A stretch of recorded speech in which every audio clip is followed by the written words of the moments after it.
So you want to know what the hottest baits are in the summer, in the hottest time of the year? Well, I'll tell you about them, so stick around, you don't want to miss it. What is up, YouTube fam? TGB Fishing Outdoors, coming back with another video, and that is right. So, summertime, it's hot. You might notice, I don't have my chest thing on. It's 95 degrees. I was going to go out and fish while talking about them, but it's hot, okay? And I'm just going to tell you about them, okay? I think that's a whole lot easier. So, I got this video. I'm going to do a couple other videos for, more beginners. So if you like that stuff, and there's tips. Everybody can always learn something from them. So I'm going to be talking about, I don't know how many baits I got, but they're going to be the best baits, different situations, different times of summertime. But it's the dog days of summer, so get out and go fishing. But I just want to share everything with you here. So if you've missed, my boat has been sold. Okay. I got some sad news to tell you. Got some good news to tell you. But everything's great here. If you guys are if you guys are new, I'm trying to hit 500 subscribers for the end of Halloween. If I do, I'll be giving away a mystery tackle box, juggernaut box. And if we hit 1,000 subscribers before the end of the year, I'll be giving away 2 juggernaut boxes and 3 combos, 2 casting rods and 1 spinning combo. So, with me being out of the heat, yeah, the barn looks a little different.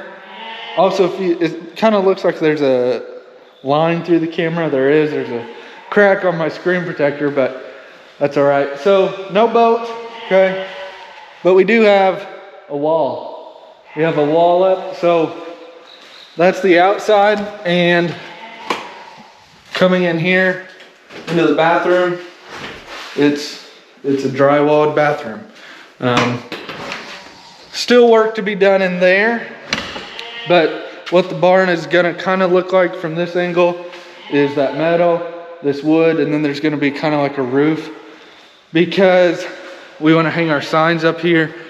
And we come in here into the little work area, and we got lights everywhere.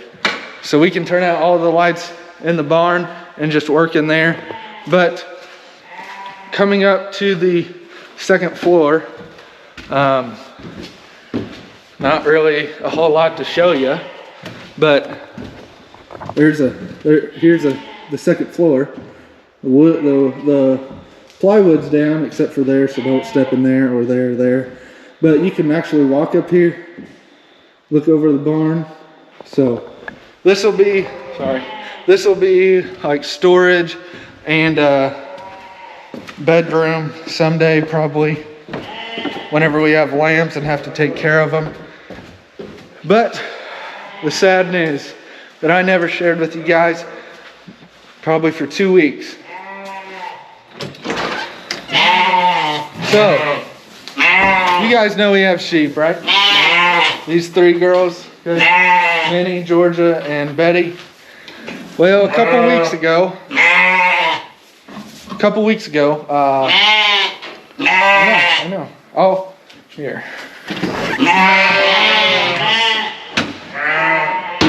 I'm just gonna feed these suckers.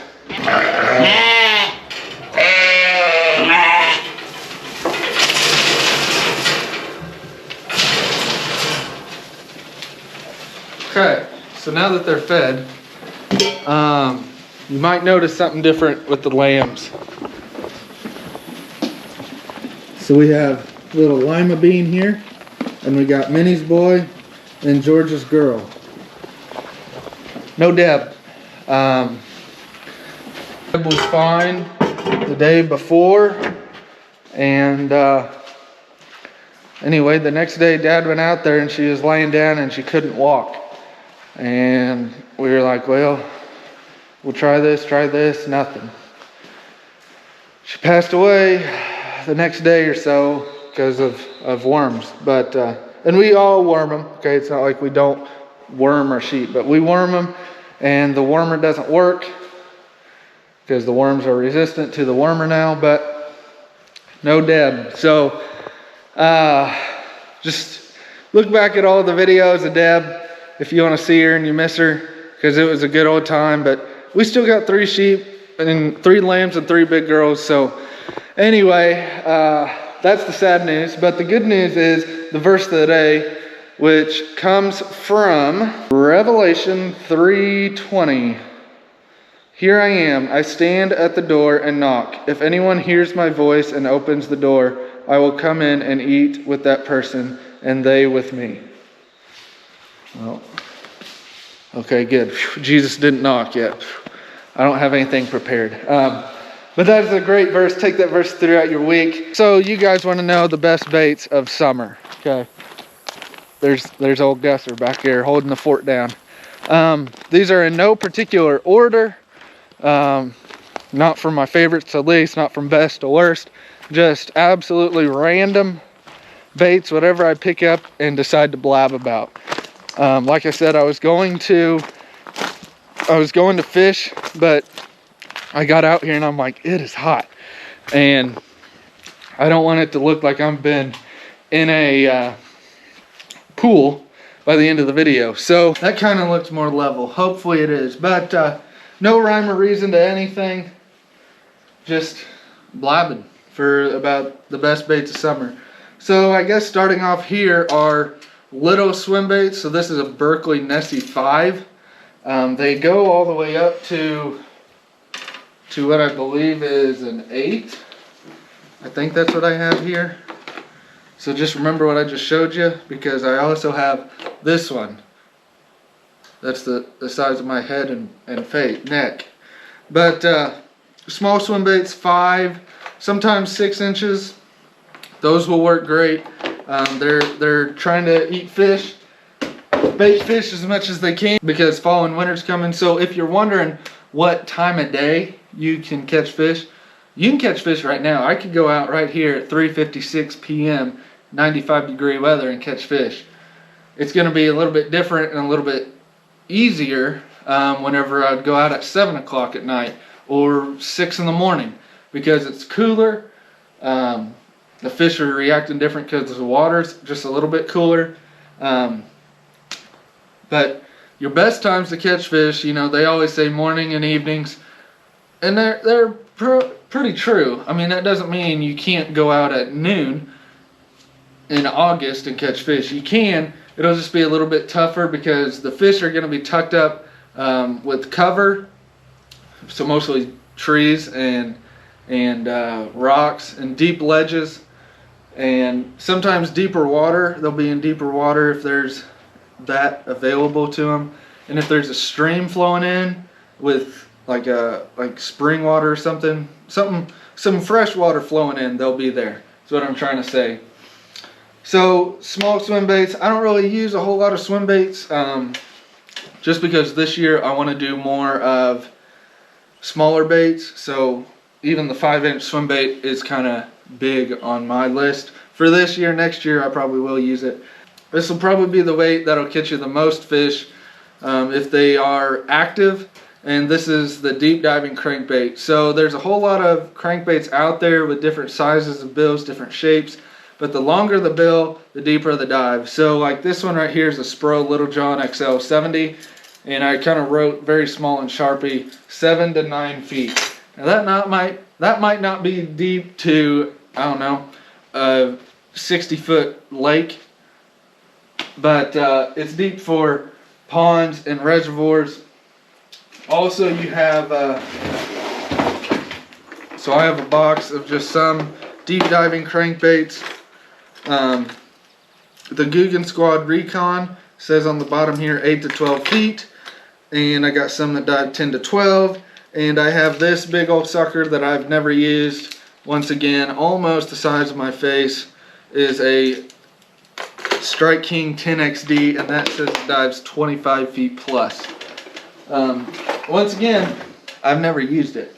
So, but deep diving crankbaits, I know I look like I just went into a pool and I haven't even done anything. But deep diving crankbaits will get down on the bottom and rough up that bottom where the fish are. And the water's cooler on the bottom, so there's that. Going along with it is lipless crankbaits. So if you're somewhere where there's no rocks and no trees, Really, where you don't want to throw a square bill crankbait, where there's grass, okay, you'll throw a lipless crankbait. And this will go, you know, all the way to the top, all the way to the bottom, however you want to fish it. And this will come through grass a whole lot easier. So if there's a lot of grass in your lake, use a lipless crankbait. I usually stick to chrome or that gold color that I had. Next up, all reliable, you can catch fish all year round on them, is a stick bait. Now this is from JP's Jigs and Plastics, in the cotton candy color. He's got a whole bunch of other stuff. Be sure to check him out on Etsy, JP's Jigs and Plastics. Little tip for you guys, I got some baits coming tomorrow from another small local company. Please click the link for his website, order some stuff from here, because they're going to be great stuff, I'm assuming. So stick baits, they work all year round in whatever rigging you want to do. Texas rig, wacky rig, Nico rig, shaky head, Ned rig, whatever. You can even throw them on trailers, on spinner baits, chatter baits. But the way I like to do it in the summertime, since I have something else on a Texas rig, is wacky rig it. So I wacky rig all of my Senkos, because the sides will flutter down and look a little bit more natural. But stick baits are a great beginner bait. You can rig them millions of different ways, and you don't need a big fancy bait casting combo to use it. You can go out on your spin cast, you can go out on your spinning reel, whatever you have, Texas rig it, which will be the next video, and throw it out there. So along with the worms, sticking on that subject, I have the old ribbon tail worm right there. So it looks a little bit different than what your Texas rig looks like, or than what your Senkos look like. So a ribbon tail, I don't smack the crap out of it. A ribbon tail worm looks somewhat like your regular worm, but it's got kind of this curly Q little ribbon tail on the end of it. And you can Texas rig these, and they're gonna catch fish. Like this one's already almost ripped off because I caught fish on them, and the tail is too. But ribbon tail worms are very versatile. You can hop them, so when your bait's moving you can hop it and that tail will flutter down. You can drag it so it'll look like just a big long swimming worm, or you can swim it, you know, in the middle of the column, water column, and swim it however you want to do it. However the fish react to it, that's how I would catch fish. So there's that, the ribbon tail worm. Going into our top waters here, I believe, yep, our top waters. You can throw pretty much any top water you want in the summertime. This is the time you want to try out all the top waters you got, because where I live in the winter, top water is not essential at all. But frogs, I'll go with frogs. If you have a lot of grass, I would go with more of a like pointy, natural looking frog, you know what I'm saying?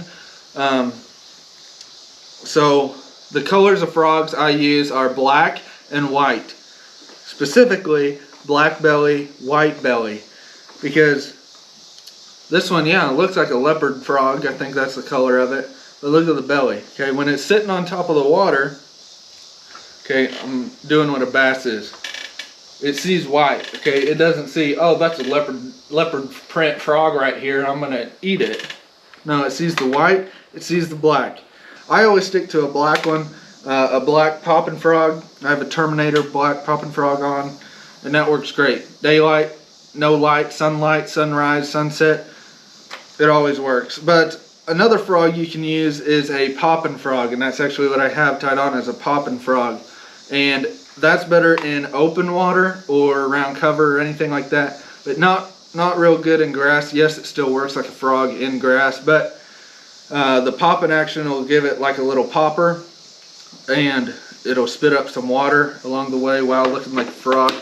Also, something I learned, bass do not eat frogs. There was a study done that bass will eat a frog one time. It will taste so disgusting that they'll either eat it and then have belly problems and they'll never eat one again, or they'll eat it and spit it out because it tastes so bad. What they're reacting to is it kind of looks like a bait fish on top of the water. So just remember that. If you want like a bullfrog presentation, they don't really eat the bullfrog. They eat what looks like a bass or anything that's moving across the water. Like the guy that was explaining it said he calls it a mouse lure because where he was from, mice run across the grass mats and then the bass blow up on that. So it kind of looks like a mouse. But other top waters you can use if you don't have that. Now I don't use this a whole lot. They're wake baits.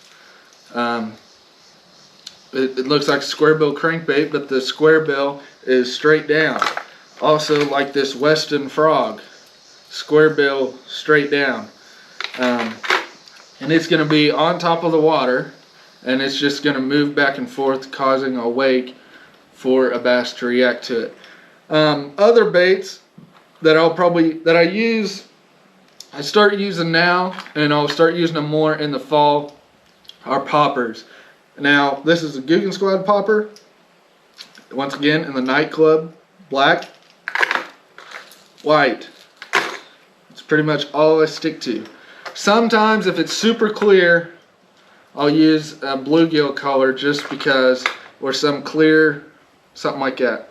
But most of the time, white or black on top waters, and that popper is going to react like a little bait fish, like those bass are coming up and hitting the top of the water. Also, there are similar items, walking baits. Now I'll use this more in the fall, and that's going to look like a little, so about the size of this, is like a minnow. Okay, I know it's a long, but it's a minnow style bait where it doesn't do a whole lot of spitting of the water, doesn't get a whole lot of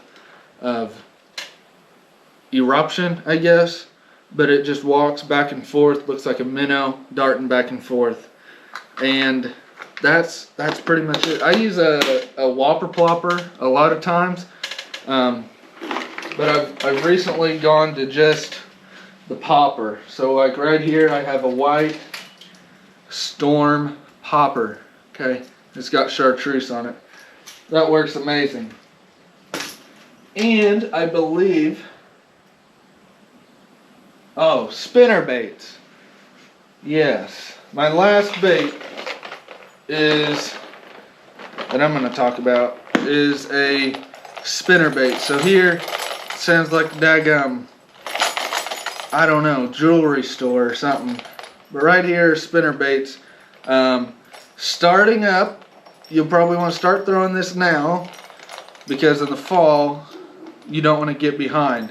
But this is a spinner bait. Okay, it's got 2 blades on it, sometimes 1, sometimes 3, sometimes 4.